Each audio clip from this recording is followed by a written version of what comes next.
हाय दोस्तों, मैं दीपक सर आप सभी के बीच क्लास 10th के लिए क्वेश्चन बैंक 2015 का जो फर्स्ट सिटिंग में ऑब्जेक्टिव क्वेश्चन आए हुए हैं साइंस सब्जेक्ट का वो लेकर आ गया हूँ। ठीक है, तो आज हम लोग इसका सॉल्यूशन देखेंगे बहुत ही अच्छी तरह से और आसानी तरीके से। तो चलिए स्टार्ट करते हैं।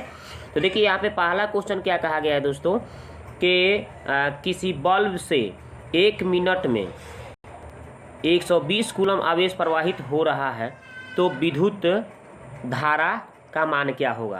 तो देखिए, तो विद्युत धारा का मान, तो धारा मतलब आई का मान पूछा जा रहा है। तो आई बराबर आप पढ़े होंगे Q/T होता है। ठीक है, तो यहाँ पे Q का मान कितना है 120 कूलम दिया है, तो 120 ऊपर हो जाएगा Q का मान। और T का मान कितना है 1 मिनट दिया है, यहाँ पे देख रहे हैं 1 मिनट। तो 1 मिनट को अगर हम सेकेंड में बदलेंगे 1 मिनट को तो 60 बना देंगे। 60 से 1 में 60 से गुना कर देंगे तो क्या हो जाएगा, वो सेकेंड में बदल जाएगा क्योंकि 1 मिनट में 60 सेकेंड होता है। ठीक है, तो यहाँ से 2 बार में काटिएगा तो हो गया ना, कितना हो गया भाई 2। तो यहाँ पे 2 एम्पियर आ रहा है। कितना आ रहा है 2 एम्पियर धारा का मान हो रहा है। तो इसलिए इसका right answer option number B हो जाएगा 2 ampere. Option number B 2 ampere हो जाएगा। ठीक है, अगला क्वेश्चन देखते हैं। स्पेक्ट्रम प्राप्त करने के लिए किसका उपयोग किया जाता है। तो स्पेक्ट्रम प्राप्त करने के लिए प्रिज्म का उपयोग किया जाता है। क्या होता है ना कि जब कोई श्वेत प्रकाश चलती है और प्रिज्म से टकराती है तो वो 7 रंगों में विभक्त हो जाती है, पढ़े होंगे आप। ठीक है, तो इसी को स्पेक्ट्रम कहा गया है। तो इसके लिए प्रिज्म का यूज किया जाता है, तो इसलिए इसका आंसर हो जाएगा ऑप्शन नंबर डी प्रिज्म। अगला क्वेश्चन है प्रतिरोध का एसआई मात्रक क्या है। तो प्रतिरोध का एसआई मात्रक क्या है भाई, तो ये आपको पता होनी चाहिए। प्रतिरोध का एसआई मात्रक ओम होता है। क्या होता है, ओम। तो ऑप्शन नंबर सी आंसर। अगला क्वेश्चन 4 नंबर, परिपथ में विद्युत धारा की माप किससे मापी जाती है। तो विद्युत धारा की माप अगर मापना हो परिपथ में तो इसके लिए एमीटर का यूज किया जाता है। ऑप्शन नंबर बी आंसर हो जाएगा। ठीक है ना, और 2 बिंदुओं के बीच के विभवांतर को मापने के लिए वोल्टमीटर लगाया जाता है, उसका आंसर हो जाता है ऑप्शन नंबर ए। लेकिन यहाँ पे परिपथ में धारा की माप पूछा जा रहा है, तो धारा की माप किससे, एमीटर से मापा जाता है।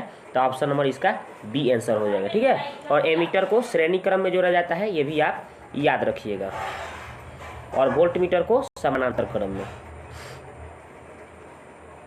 अगला क्वेश्चन है कि दाढ़ी बनाने में कौन सा दर्पण का उपयोग किया जाता है, कौन सा दर्पण प्रयुक्त होता है।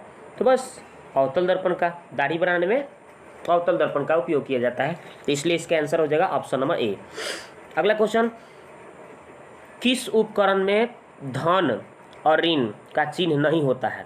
धन और ऋण की चिन्ह किस में नहीं होता है। तो देखिए एमीटर पहला ऑप्शन है। तो एमीटर में तो आपको पता होनी चाहिए कि एमीटर में प्लस माइनस का चिन्ह दिया रहता है, पता है ना आपको। चाहे वोल्ट मीटर में भी लिख करके और प्लस माइनस चिन्ह दिया रहता है, ये भी आपको पता होगा। लेकिन यही कुंडली की बात कर रहा है, ऑप्शन नंबर सी देखिए। कुंडली में क्या होता है, केवल कुंडली में इस तरह से रहता है कुंडली में, यानी इसमें प्लस माइनस का चिन्ह नहीं रहता है। तो इसलिए इसका आंसर हो जाएगा दोस्तों ऑप्शन नंबर सी हो जाएगा कुंडली। सरल सूक्ष्मदर्शी में किसका उपयोग किया जाता है। तो जिस तरह से हम लोगों का, जैसे हम लोग मानव है तो मानव नेत्र में किस लेंस का उपयोग होता है, उत्तल लेंस का, उसी तरह से सरल सूक्ष्मदर्शी में भी उत्तल लेंस का उपयोग होता है। तो यहाँ से आप एक और प्रश्न सीख गए कि मानव नेत्र में कौन सा लेंस, तो उत्तल लेंस। तो इसी तरह से सरल सूक्ष्मदर्शी में किसका उपयोग किया जाता है भाई, तो उत्तल लेंस का। अगला क्वेश्चन, नीला थोथा यानी तूतिया का रासायनिक सूत्र पूछा जा रहा है। तो नीला थोथा यानी तूतिया का रासायनिक सूत्र जब भी पूछ दे दोस्तों, तो बस इसका आंसर हो जाएगा दोस्तों option number B CuSO4 5H2O। ठीक है, CuSO4 5H2O, इसको याद रखेंगे। ओके, चलते हैं नेक्स्ट क्वेश्चन की ओर। अगला क्वेश्चन का क्या कहा गया है कि निम्न में कौन सा लवण है।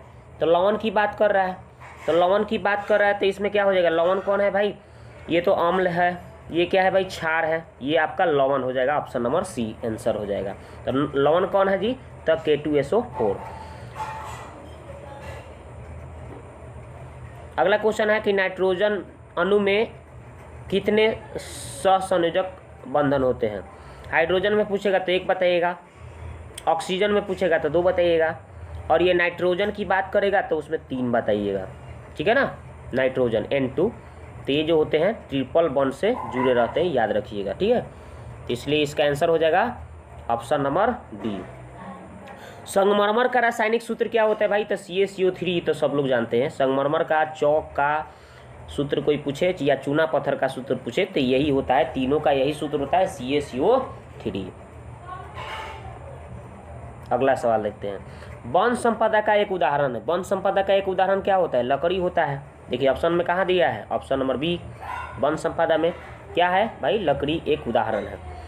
चीनी का रासायनिक सूत्र देखिए, तो ये ऑप्शन नंबर तो बी क्या है भाई? पहला एसिटिक अम्ल का सूत्र है, दूसरा आपका ग्लूकोज का सूत्र है, तीसरा जो आपका है ऑप्शन नंबर सी, यही है चीनी का रासायनिक सूत्र, C12H22O11, यही याद रखेंगे, ठीक है। ऑप्शन नंबर सी चीनी का रासायनिक सूत्र है। अगला क्वेश्चन, सोडियम कार्बोनेट के जलीय घोल में मिथाइल ऑरेंज का घोल मिलाने पर घोल का रंग परिवर्तन होकर कैसा हो जाता है? ठीक है, घोल का रंग कैसा हो जाता है? तो इसके लिए आपको याद रखना है दोस्तों। तो देखिए इसके लिए क्या याद रखना है? तो इसका आंसर हो जाएगा ऑप्शन नंबर ए, पीला हो जाएगा। क्या होता है? पीला। ओके, अगला सवाल देखते हैं। स्वपोषी के लिए आवश्यक है। स्वपोषी के लिए क्या आवश्यक है भाई? तो ये सब हो जाएगा, कार्बन डाइऑक्साइड, क्लोरोफिल, सौर ऊर्जा, ये सब हो जाएगा। Option number D answer. Insulin की कमी से कौन सा रोग होता है भाई? तो मधुमेह रोग होता है। Option number C. खुली परिसंचरण तत्व में पाया जाता है, किसमें क्या पाया जाता है भाई? तो कॉकरोच में, ठीक है। अगला सवाल देखते हैं। यूरो एच का संबंध क्या है भाई? तो वायु प्रदूषण से। निम्नलिखित में जैव अनिम्नीकरण का पदार्थ है DDT। क्लोरोफिल वर्णक का रंग कैसा होता है? तो हरा।